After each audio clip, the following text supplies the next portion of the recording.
Hello everyone, welcome back to my channel law school slay. और हमने previous lecture में res judicata already पढ़ लिया था। तो आज हम उससे ही मिलता जुलता एक और डॉक्ट्रिन और एक और प्रिंसिपल सिविल प्रोसीजर कोड का पढ़ेंगे, दैट इज़ रेस सब्जुडाइज। अभी तक हम लोगों ने सिविल प्रोसीजर कोड में इम्पॉर्टेंट डेफिनेशंस कवर करी हैं बहुत सारी, और साथ ही साथ रेस जुडिकाटा कवर किया है। अब हमारी बारी है रेस सब्जुडाइज कवर करने की। So let's start. अगर किसी को भी रेस जुडिकाटा का कॉन्सेप्ट समझना है तो वो पहले जाकर प्रीवियस वीडियो देख सकता है, बिकॉज इस वीडियो में डिफरेंस भी मैंने एक्सप्लेन करा है रेस जुडिकाटा और रेस सब्जुडाइज में। तो वो तब तक आपको क्लियर नहीं होगा जब तक आपको ये नहीं पता होगा रेस जुडिकाटा क्या होता है। तो वो चीज़ आप देख लीजिएगा। तो लेट्स स्टार्ट कि रेस सब्जुडाइज क्या होता है। देखो, रेस का मतलब लैटिन में क्या होता है। रेस एक लैटिन वर्ड है और उसका मतलब होता है मैटर, ठीक है। एंड सब्जुडाइज का मतलब होता है under consideration. So under consideration मतलब एक ऐसा मैटर जो अभी तक चल रहा है, जिसको अभी तक कंसीडर करा जा रहा है, मतलब ये एक ऐसा मैटर जो कि पेंडिंग है। तो इसका ये मतलब होता है। तो दैट मीन्स कि therefore the doctrine of res sub judice refers to a matter that is still under consideration by the court, जो अभी तक कोर्ट के अंदर क्या चल रहा है, पेंडिंग चल रहा है, ठीक है। तो इसमें कौन सा सेक्शन लगता है, इसमें जो सेक्शन लगता है that is section 10। So Section 10 of the Civil Procedure Code states that no court can initiate proceedings between the same parties on the same issues that are directly or subsequently in question in a pending suit before a competent court. इसका मतलब ये है कि कोई जो court है वो proceeding नहीं इनिशिएट कर सकता सेम पार्टी के बीच में सेम इशू पे, अगर वैसा ही केस किसी और कोर्ट में, किसी कम्पिटेंट कोर्ट में पेंडिंग है, तो वही आप सेम केस किसी और कोर्ट में जाके नहीं कर सकते हो। तो इसका साफ साफ यही मतलब है कि किसी और अगर आपकी कोई प्रोसीडिंग है जो कि पेंडिंग चल रही है, सो आप जाके नहीं कर सकते हो जाके वापस से केस। तो रेस जुडिकाटा का जहाँ पे मतलब आया था, तो उसमें क्या होता था, उसमें था कि अगर कोई सूट है, कोई फॉर्मल सूट है और उस पर जजमेंट आ चुका है, तो आप सेम फैक्ट्स और सेम इशू और सेम पार्टीज़ फिर से केस नहीं कर सकते अगर उसका जजमेंट आ चुका है। बट यहाँ पे रेस सब्जुडाइज में जो डिफरेंस है वो यही है कि इसमें जो आपका जो मैटर होगा वो कंपीटेंट कोर्ट में पेंडिंग है। तो उस टाइम पे जब तक पेंडिंग है तब तक आप दूसरे कोर्ट में जाकर सेम इशू पे, सेम फैक्ट पे आप जाके जो है सूट को फाइल नहीं कर सकते। तो एक तरीके से कहीं ना कहीं ये कोर्ट का टाइम ही बचा रहा है। सो ये डिफरेंस होता है। जहाँ पे रेस जुडिकाटा आपका सेक्शन 11 में होता है, ये जो आपका रेस सब्जुडाइज है आपका सेक्शन 10 ऑफ द CPC में होता है, ठीक है। तो देखो, मैंने अब थोड़ा सा उससे भी रिलेट कर दिया आपको। अगर वो चीज़ें नहीं समझ आएंगी जब तक आपने पहली वीडियो नहीं देखी है, तो वो चीज़ हमेशा देख लीजिएगा। उसके बाद यहाँ पे क्या है, द ऑब्जेक्टिव इस डॉक्ट्रिन का क्या है, is to stay the proceedings with multiple cases are filed in the same court involving the same parties and issues. जैसे एक ही केस है, सेम पार्टीज़ का है, सेम इशू है, तो उससे मल्टीपल केसेस ना हो जाए। बिकॉज वो क्या लेगा कि भाई मैं इधर भी इस कोर्ट में भी डाल देता हूँ, इस कोर्ट में भी डाल देता हूँ, इस कोर्ट में भी डाल देता हूँ, यही मैटर कहीं ना कहीं तो मेरे फेवर में जो है जजमेंट आई जाए, कहीं ना कहीं तो मेरे को जस्टिस मिलेगी।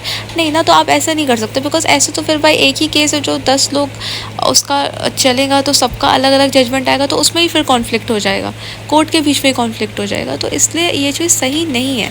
तो इस चीज़ को अवॉइड करने के लिए ही, अब कोर्ट के टाइम का अवॉइड करने के लिए, उनका जो टाइम है वो वेस्ट ना हो, साथ ही साथ कॉन्ट्राडिक्टरी डिसीजन ना हो। बिकॉज कोई कोर्ट का हो सकता है कि परसेप्शन अलग हो तो वो कोई और डिसीजन दे दे, कोई कोर्ट का परसेप्शन अलग हो। तो इसलिए इस तरीके से ये जो डॉक्ट्रिन है वो स्टे कर देता है कि अगर सेम मैटर और सेम इशू पे कोई केस है जो ऑलरेडी फाइल हो चुका, वो पेंडिंग है कम्पिटेंट कोर्ट के, अगर पेंडिंग है तो आप उस टाइम पे कोई भी सब्सिक्वेंट आप जो है जाके सूट नहीं फाइल कर सकते हो। So the doctrine of res sub judice is applicable to trials, appeals and revision. तो अभी ट्रायल्स के केस में, अपील्स के केस में और इवन रिविजन्स के केस में जो डॉक्ट्रिन है रेस सब्जुडाइज का वो लगता है। हाउएवर ये जो डॉक्ट्रिन है वो कोर्ट को रोकता नहीं, वो बार नहीं करता कि वो टेम्प्रेरी ऑर्डर्स नहीं दे सकते। वो टेम्प्रेरी ऑर्डर्स जैसे इंजंक्शन और स्टे वो तो कोर्ट दे सकता है, बट ये चीज़ आपको याद रखनी है, ठीक है। उसके बाद जो इसका जो इम्पोर्टेंट केस है वो मैंने यहाँ पे एक केस यहाँ पे लिया हुआ है, Indian bank versus Maharashtra state cooperative marketing federation 1998 का केस था, जिसमें सुप्रीम कोर्ट ने मेंशन करा था कि क्या पर्पस है आपका रेस सब्जुडाइज का।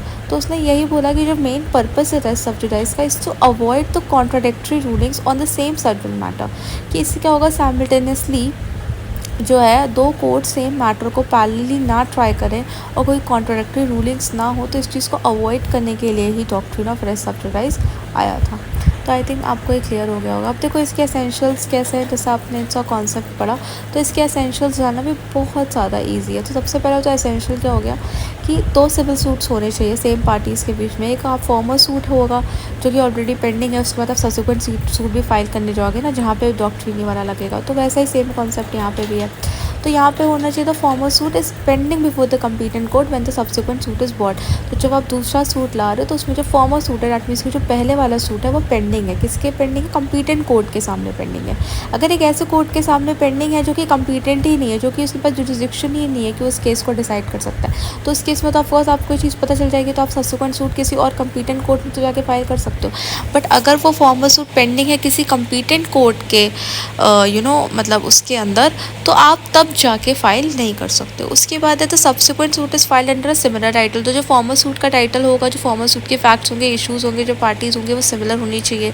And section 10 of the code of civil procedure जो है आपका डॉक्ट्रिन ऑफ रेफ सब्जुडाइज, वो तब नहीं लगता अगर सूट आपका पेंडिंग किसी फॉरेन कोर्ट में है, even though it's competent court, but still अगर वो जो फॉर्मल सूट है वो किसी फॉरेन कोर्ट में पेंडिंग है, तो उस केस में जो डॉक्ट्रिन है रेस सब्जुडाइज का वो नहीं लगता। आप इंडियन कोर्ट में भी आके उससे ही सेम फैक्ट्स और सेम इशू पे वापस से केस फाइल कर सकते हो। तो ये आपका पूरा कॉन्सेप्ट था रेस सब्जुडाइज का। आई होप सो क्लियर हो गया होगा। रेस जुडिकाटा का आपको अगर मैं ब्रीफ थोड़ा सा बता दूँ before jumping up to the differences, तो उसका मतलब यही है कि अगर कोई भी सूट है जो कि ऑलरेडी उस पर कोई भी मैटर है जो कि ऑलरेडी डिसाइड हो चुका है, जिस पर डिसीजन आ चुकी है कोर्ट की, जिस पर जजमेंट आ चुकी है, तो फाइनल होती है। उसके बाद आप उसी सेम फैक्ट्स पे उसी सेम इशू से वापस से आप केस नहीं कर सकते हो, बिकॉज इससे क्या होगा, कोर्ट का टाइम ही वेस्ट होगा, अननेसेसरी आप चीज़ें कराओगे। तो इसमें एक तरीके से जो उनकी डिसीजन है, कोर्ट के डिसीजन को एक तरीके से एक रिस्पेक्ट दी गई है कि आपको उसको मानना पड़ेगा अगर वो डिसीजन एक आ गया है। और रेस सब्जुडाइज का क्या करता है? रेस सब्जुडाइज रोकता है कि अगर कोई कोर्ट है, कोई केस है, कोई सेम फैक्ट्स और इश्यूज़ पे अगर कोई सूट चल रहा है और अगर वो पेंडिंग है कंप्लीटेंट कोर्ट के सामने, तो आप कम से कम उस वक्त आपकी कोई भी सब्सिक्वेंट सूट उसी सेम फैक्ट्स पे, उसी सेम इश्यूज़ पे फाइल नहीं कर सकते। क्यों नहीं फाइल कर सकते? बिकॉज अगर आप फाइल करोगे तो वो भी अपना अलग जजमेंट होगी और आपके पैरेलली आपके जजमेंट चलेंगे, तो क्या होगा, कहीं ना कहीं डिसीजन उनके कॉन्फ्लिक्ट होंगे, फिर आपको ही नहीं समझ आएगा कि कौन सा जजमेंट सही है कौन सा गलत है, कोर्ट का टाइम वेस्ट होगा अलग। तो इससे ये चीज़, ये डॉक्ट्रिन्स लाई गई थी। तो कहीं ना कहीं ये जुडिशरी के सिस्टम को अपलिफ्ट करने के लिए दोनों की दोनों डॉक्ट्रिन्स को इंट्रोड्यूस करवाया गया था।